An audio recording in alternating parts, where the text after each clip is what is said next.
CM ಸಿದ್ದರಾಮಯ್ಯನವರು DCM D K Shivakumar ಅವರವ್ರ ಸ್ಥಾನ ಯಾರ್ದು ಬದಲಾಗಲ್ಲ ಅಂತ ಹೇಳ್ತಿದ್ದಾರೆ. ನಾನೇ 5 ವರ್ಷ ಮುಖ್ಯಮಂತ್ರಿ ಅಂತ ಸಿದ್ದರಾಮಯ್ಯ ಅವ್ರು ಹೇಳಾಯ್ತಲ್ಲ ಮತ್ತೇನು ಅಂತ ಡಿ ಕೆ ಶಿವಕುಮಾರ್ ಹೈಕಮಾಂಡ್ ಮೇಲೆ ಭಾರ ಕೂತಿದ್ದಾರೆ. ಆದರೂ ಕೂಡ ಮತ್ತೆ 5ನೇ ಬಾರಿ ಕೆಲವೇ ದಿನಗಳಲ್ಲಿ ದೆಹಲಿಗೆ ಯಾತ್ರೆಯನ್ನು ಹೊರಟಿದ್ದಾರೆ. ಇದು ಮತ್ತೆ ಕಾಂಗ್ರೆಸ್ ಪಾಳ್ಯದಲ್ಲಿ ಚರ್ಚೆ ಆಗ್ತಾ ಇದೆ. ಸೆಪ್ಟೆಂಬರ್ ಕ್ರಾಂತಿ, ದಿಲ್ಲಿಯಲ್ಲಿ ಟ್ವಿಸ್ಟ್ ಅಂತ ನಮ್ಮ ಮಾಧ್ಯಮಗಳಲ್ಲಿ ಚರ್ಚೆ, ರಾಜಕೀಯ ವಲಯದಲ್ಲಿ ಚರ್ಚೆ ಆಗ್ತಾ ಇದೆ. ಸೆಪ್ಟೆಂಬರ್ ಕ್ರಾಂತಿಗೆ ರಾಷ್ಟ್ರ ರಾಜಧಾನಿಯಲ್ಲಿ twist. CM Siddaramaiah, DCM D K she Delhi ಪ್ರವಾಸ. ಬೆಂಗಳೂರಿನಿಂದ ಒಟ್ಟಾಗಿಯೇ ಹೋಗಿದ್ದಾರೆ ಸಿಎಂ ಡಿಸಿಎಂ. ಕಳೆದ 1 ತಿಂಗಳಲ್ಲಿ 5ನೇ ಬಾರಿಗೆ ದೆಹಲಿ ಪ್ರವಾಸವನ್ನು ಕೈಗೊಂಡಿದ್ದಾರೆ. ಮೇಲ್ನೋಟಕ್ಕೆ ಸರ್ಕಾರಿ ಕಾರ್ಯಕ್ರಮಗಳಲ್ಲಿ ಭಾಗಿ ಅನ್ನೋ ಉದ್ದೇಶ ಇದೆ. ಆಂತರಿಕವಾಗಿ ಸಿಎಂ ಸ್ಥಾನದ ತಿಕ್ಕಾಟ ಮುಂದುವರೆದಿದೆ ಕಾಂಗ್ರೆಸ್ಸಲ್ಲಿ. ಜೊತೆಗೆ ಸಿದ್ದರಾಮಯ್ಯ, ಡಿ ಕೆ ಶಿ ಅವರ ನಡುವೆ ಬಲ ಪ್ರದರ್ಶನದ ಗುದ್ದಾಟ ನಡೀತಾ ಇದೆ ಅಂತ. ಡಿಸಿಎಂ ಬಿಟ್ಟು ಶಾಸಕರು, ಸಚಿವರ ಜೊತೆ ಸಿಎಂ ಮೀಟಿಂಗ್ ಮಾಡಿರೋದು, ಉಭಯ ನಾಯಕರ ಅಸಮಾಧಾನ ಸರಿಪಡಿಸುವ ಕಸರತ್ತು ಹೈಕಮಾಂಡ್ ಮಟ್ಟದಲ್ಲಿ ನಡೀತಾ ಇದೆ. ನಮ್ಮ ಕರ್ನಾಟಕ ರಾಜ್ಯದಲ್ಲಿ ಕಳೆದ ವರ್ಷದ ನೀಟ್ ಮತ್ತು ಐಐಟಿ ಜೆಇಇ ಪರೀಕ್ಷೆಯಲ್ಲಿ ಸಾವಿರಾರು ಉಚಿತ ಮೆಡಿಕಲ್ ಹಾಗೂ ಐಐಟಿ ಸೀಟ್ಗಳನ್ನು ನೀಡಿರುವ ನಮ್ಮ ಹೆಮ್ಮೆಯ ಎಕ್ಸೆಲ್ ಅಕಾಡೆಮಿಕ್ಸ್ ವಿದ್ಯಾಸಂಸ್ಥೆಯಾಗಿದೆ. 1 ವರ್ಷದ ಲಾಂಗ್ ಟರ್ಮ್ ನೀಟ್, ಸಿಇಟಿ ಮತ್ತು ಐಐಟಿ ಜೆಇಇ ದಾಖಲಾತಿ ಪ್ರಾರಂಭವಾಗಿದೆ. ಮೆಡಿಕಲ್ ಅಂದರೆ ಎಕ್ಸೆಲ್, ಎಕ್ಸೆಲ್ ಅಂದರೆ ಮೆಡಿಕಲ್. ಸಂಜೆ ಮತ್ತು ನಾಳೆ ಸರ್ಕಾರಿ ಕಾರ್ಯಕ್ರಮಗಳಲ್ಲಿ ಭಾಗಿಯಾಗ್ತಾರೆ ಇಬ್ಬರು ಕೂಡ. ಇಂದು ಕರ್ನಾಟಕ ಭವನದಲ್ಲೇ ಸಿಎಂ ಡಿಸಿಎಂ ಮುಖಾಂ ಹೂಡ್ತಾರೆ. ಇದರ ಮಧ್ಯೆ ಹೈಕಮಾಂಡ್ ವರಿಷ್ಠರ ಭೇಟಿಗೆ ಪ್ಲಾನ್ ಕೂಡ ಮಾಡಲಾಗಿದೆ ಸಿಎಂ ಡಿಸಿಎಂ ಇಂದ ಅಂತಿದೆ. ರಾಹುಲ್ ಗಾಂಧಿ ಅವರ ಭೇಟಿಗೂ ನಾಯಕರ ಕಾತ್ರ. ರಾಹುಲ್ ಗಾಂಧಿ ಮೊದಲಲ್ಲ ಸಿದ್ದರಾಮಯ್ಯನವರು ಭೇಟಿಗೆ ಅವಕಾಶ ಕೊಟ್ಟಿರಲಿಲ್ಲ. OBC ಸಭೆಯಲ್ಲಿ ಹೋದಾಗ ಮಾತಾಡೋರು. ಅದಕ್ಕೂ ಮೊದಲೇ ಸಿದ್ದರಾಮಯ್ಯನವರು ರಾಹುಲ್ ಗಾಂಧಿ ಅವರು ಭೇಟಿ ಮಾಡೋಕೆ ಕಾಯ್ತಾ ಇದ್ರು, ಅವಕಾಶ ಕೊಡಲಿಲ್ಲ. ಈಗ 5ನೇ ತಾರೀಕು ಕರ್ನಾಟಕಕ್ಕೆ ಬರ್ತಾವ್ರೆ ಮತ ಕಳ್ಳತನ ಅಂತ ಹೋರಾಟ ಮಾಡೋಕ್ಕೆ. ಕರ್ನಾಟಕದ ನಾಯಕರನ್ನ ಯಾವುದೇ ಹೈಕಮಾಂಡ್ ಆಗಲಿ ನಿಕೃಷ್ಟವಾಗಿ ಕಾಣೋದಲ್ಲ, ಅರ್ಥ ಇಲ್ಲ. BJPಗೆ ಅತಿ ಹೆಚ್ಚು ಸಂಸದರನ್ನ ಸೌತ್ ಇಂಡಿಯಾದಲ್ಲಿ ಕಳಿಸೋದು ಕರ್ನಾಟಕನೇ.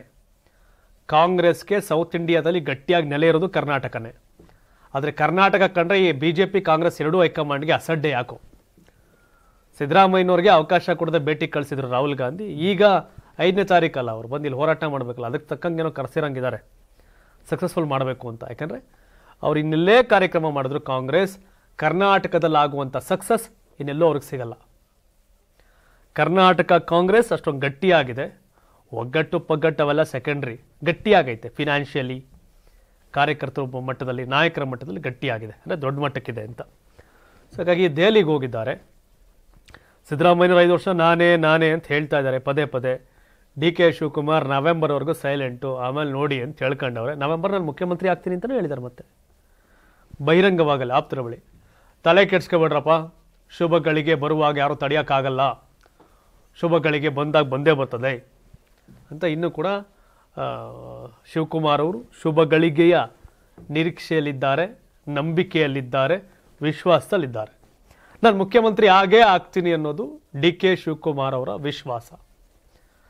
ಹಾಗಾಗಿ ಸಿದ್ದರಾಮಯ್ಯನವರು ರಾಹುಲ್ ಗಾಂಧಿಯವರ ಬಳಿ, ಡಿ ಕೆ ಶಿವಕುಮಾರ್ ಅವರು ರಾಹುಲ್ ಗಾಂಧಿಯವರ ಬಳಿ 5ನೇ ತಾರೀಕು ಆಗಸ್ಟ್ 5ರ ಮತಗಳ್ಳತನದ ಆರೋಪವನ್ನು ಏನು ಮಾಡ್ತಿದ್ದಾರೆ ಅದರ ಸಂಬಂಧಪಟ್ಟಂತೆ ಕಾರ್ಯಕ್ರಮ ಮಾಡೋಕ್ಕೆ ಬರ್ತಾವ್ರೆ. ಅದಕ್ಕೆ ತಕ್ಕಂಗೆ ಕರ್ಸ್ಕೊಂಡಿರ್ತಾರೆ ಅಷ್ಟೇ. ಇಲ್ಲ ನಿಮ್ಮ ಸರಿ ಮಾಡ್ತೀನಿ ಬನ್ರಪ್ಪ ನಿಮ್ಮಿಬ್ಬರದು ಅಂತೇನು ಕರೆದಿಲ್ಲ, ಅಂಥ ಅವಸರನೂ ಅವ್ರಿಗಿಲ್ಲ. ಅವ್ರ ಕಾರ್ಯಕ್ರಮ ಸಕ್ಸಸ್ ಮಾಡಬೇಕಲ್ಲ ಕರ್ನಾಟಕದಲ್ಲಿ. ಹಾಗಾಗಿ ಅವರ ಸಲುವಾಗಿ, ರಾಹುಲ್ ಗಾಂಧಿ ಅವರ ಕಾರ್ಯಕ್ರಮದ ಸಲುವಾಗಿ ಕರೆಸಿಕೊಂಡಿದ್ದಾರೆ. ಸಿಎಂ ಡಿಸಿಎಂನ ಸರಿ ಮಾಡೋಕ್ಕೆ ಕರ್ಸ್ಕೊಂಡಿಲ್ಲ. ನವೆಂಬರ್ವರೆಗೂ ಇದು ಸರಿ ಹೋಗಲ್ಲ. ಬಿಹಾರ ಚುನಾವಣೆಯ ನಂತರ ಕರ್ನಾಟಕದಲ್ಲಿ ಸಿಎಂ ಬದಲಾವಣೆಗೆ ಅಧಿಕೃತ ಚಾಲನೆ ಸಿಗುವ ಸಾಧ್ಯತೆ ಇದೆ.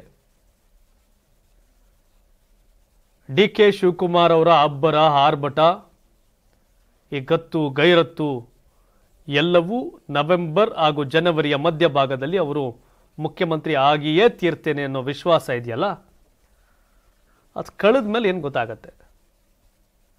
ಡಿ ಕೆ ಶಿವಕುಮಾರ್ ಟೈಮ್ ಶುರುವಾಗೋದು ನವೆಂಬರ್ ನಂತರ ಅಂತಿದೆ. ಸಿಎಂ ಸ್ಥಾನದ ಟೈಮ್ ಏನು ಗೊಂದಲ ಏನಿಲ್ಲ ಅದರಲ್ಲಿ. ಅಪ್ ಟು ಸಂಕ್ರಾಂತಿ ತುಂಬ ತಡ ಅಂದರೆ ಜನವರಿ ಮುಟ್ಬೋದನ್ನ ಎಂಡ್ ಅಷ್ಟೇ. ಈ ಬಾರಿಯ ಬಜೆಟನ್ನು ಕರ್ನಾಟಕ ಸರ್ಕಾರದ 2026ರ ಬಜೆಟನ್ನು ಮಂಡನೆ ಮಾಡೋದು ಡಿ ಕೆ ಶಿವಕುಮಾರ್ ಮುಖ್ಯಮಂತ್ರಿಯಾಗಿ, ಹಣಕಾಸು ಮಂತ್ರಿಯಾಗಿ ಅನ್ನೋದು ಅವರ ವಿಶ್ವಾಸ ಇದೆ. ಸೊ ಅವ್ರ ವಿಶ್ವಾಸ, ನಾವು ವಿಶ್ವಾಸ ಇಟ್ಕೊಬೇಡಿ ಅನ್ನೋಕ್ಕಾಗತ್ತೇನೋ. ಮಾತುಕತೆಯ ಪ್ರಕಾರ ನವೆಂಬರ್ಗೆ ರಾಜೀನಾಮೆ ಸಿದ್ದರಾಮಯ್ಯನವರದು, ನವೆಂಬರ್ಗೆ ಡಿ ಕೆ ಶಿವಕುಮಾರ್ ಮುಖ್ಯಮಂತ್ರಿ. ದೇವರಾಜ್ ಅರಸು ಅವರ ಸಮಯವನ್ನು ಮುಟ್ಟಬೇಕಾದರೆ 7 ವರ್ಷ 8 ತಿಂಗಳು 2026 ಜನವರಿ ಅಂತ್ಯದವರೆಗೂ ಬೇಕಾಗಿದೆ. ಏನು ಇಷ್ಟೊತ್ತೆ ಕಾಯ್ದುಬಿಟ್ಟಿದ್ದೀರಂತೆ ಶಿವಕುಮಾರ್, ಕಾಯಿರಿ ಒಂದು 2 ತಿಂಗಳು ಅಂದ್ರೆ ಕಾಯ್ಬೋದೇನೋ. ಡಿ ಕೆ ಶಿವಕುಮಾರ್ ಮೋದಿಗೆ ಎದುರಿಕೊಳ್ಳಲ್ಲ, ಡಿ ಕೆ ಶಿವಕುಮಾರ್ ಅಮಿತ್ ಶಾಗೆ ಎದುರಿಕೊಳ್ಳಲ್ಲ, ಡಿ ಕೆ ಶಿವಕುಮಾರ್ ಇಂಡು ದಂಡು ದಾಳಿ ಯಾರಿಗೂ ಎದುರಿಕೊಳ್ಳಲ್ಲ. ಡಿ ಕೆ ಶಿವಕುಮಾರ್ ಯಾರಿಗೂ ಭಯ ಬೀಳಲ್ಲ. ಬಟ್ ರೆಸ್ಪೆಕ್ಟ್ ಮಾಡೋದು ಹೈಕಮಾಂಡ್ಗೆ ಮಾತ್ರ, ಕಾಂಗ್ರೆಸ್ ಪಾರ್ಟಿ ಹೈಕಮಾಂಡ್ಗೆ.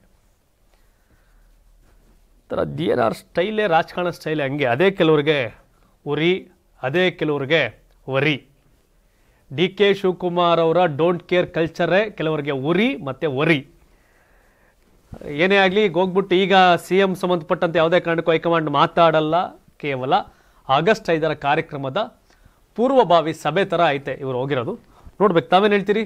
ಡಿ ಕೆ ಶಿವಕುಮಾರ್ ಮುಖ್ಯಮಂತ್ರಿ ಆಗ್ತಾರಾ? ಸಿದ್ದರಾಮಯ್ಯ ಬಿಟ್ಕೊಡ್ತಾರಾ? ಬೇರೆ ಏನು ಕತೆ? ನಿಮ್ಮದೇ ಆದಂಥ ಒಂದಷ್ಟು ರಾಜಕೀಯ ನಾಲೆಡ್ಜ್ ಇರುತ್ತೆ, ಲಾಜಿಕ್ ಇರುತ್ತೆ, ಮ್ಯಾಜಿಕ್ ಇರುತ್ತೆ. ನೀವು ಭಾಳ ಪ್ರಬುದ್ಧರಿದ್ದೀರಿ, ಕಾಮೆಂಟ್ ಮಾಡ್ತೀರಿ. ಕಾಮೆಂಟ್ ಮಾಡಿ ತಾವೇನು ಹೇಳ್ತೀರಿ ಅಂತ. ಧನ್ಯವಾದ. ನಮ್ಮ ಕರ್ನಾಟಕ ರಾಜ್ಯದಲ್ಲಿ ಕಳೆದ ವರ್ಷದ ನೀಟ್ ಮತ್ತು IIT JEE ಪರೀಕ್ಷೆಯಲ್ಲಿ ಸಾವಿರಾರು ಉಚಿತ ಮೆಡಿಕಲ್ ಹಾಗೂ IIT ಸೀಟ್ಗಳನ್ನು ನೀಡಿರುವ ನಮ್ಮ ಹೆಮ್ಮೆಯ ಎಕ್ಸೆಲ್ ಅಕಾಡೆಮಿಕ್ಸ್ ವಿದ್ಯಾಸಂಸ್ಥೆಯಾಗಿದೆ. 1 ವರ್ಷದ ಲಾಂಗ್ ಟರ್ಮ್ ನೀಟ್, CET ಮತ್ತು IIT JEE ದಾಖಲಾತಿ ಪ್ರಾರಂಭವಾಗಿದೆ. ಮೆಡಿಕಲ್ ಅಂದರೆ ಎಕ್ಸೆಲ್, ಎಕ್ಸೆಲ್ ಅಂದ್ರೆ ಮೆಡಿಕಲ್. ನಾನು 86 kg ಇದ್ದವಳು 71 kg ಬಂದಿದ್ದೀನಿ. ವಯಸ್ಸಾದ್ಮೇಲೆ ಸ್ಮಾರ್ಟ್ ಆಗಿ ಕಾಣ್ತೀರಾ ಅಂದ್ರೆ ಜಿನ್ನಿ. 126 kg ವೇಟ್ ಇದ್ದು ನಾವು ಈಗ 114 kg ಲೆಕ್ಕ ಬಂದಿದ್ದೀವಿ. ಯಾವುದೇ ಸೈಡ್ ಎಫೆಕ್ಟ್ ಆಗಿಲ್ಲ. 84ರಿಂದ 50 kg ಬಂದೆ. ಆಮೇಲೆ ಸಣ್ಣಗೆ ಫಿಟ್ ಆಗಿದ್ದೀನಿ. ಅದಕ್ಕೆ ನಾನು ಯೂಸ್ ಮಾಡ್ತಾ ಇರೋದು ಜೀನಿ ಸ್ಲಿಮ್.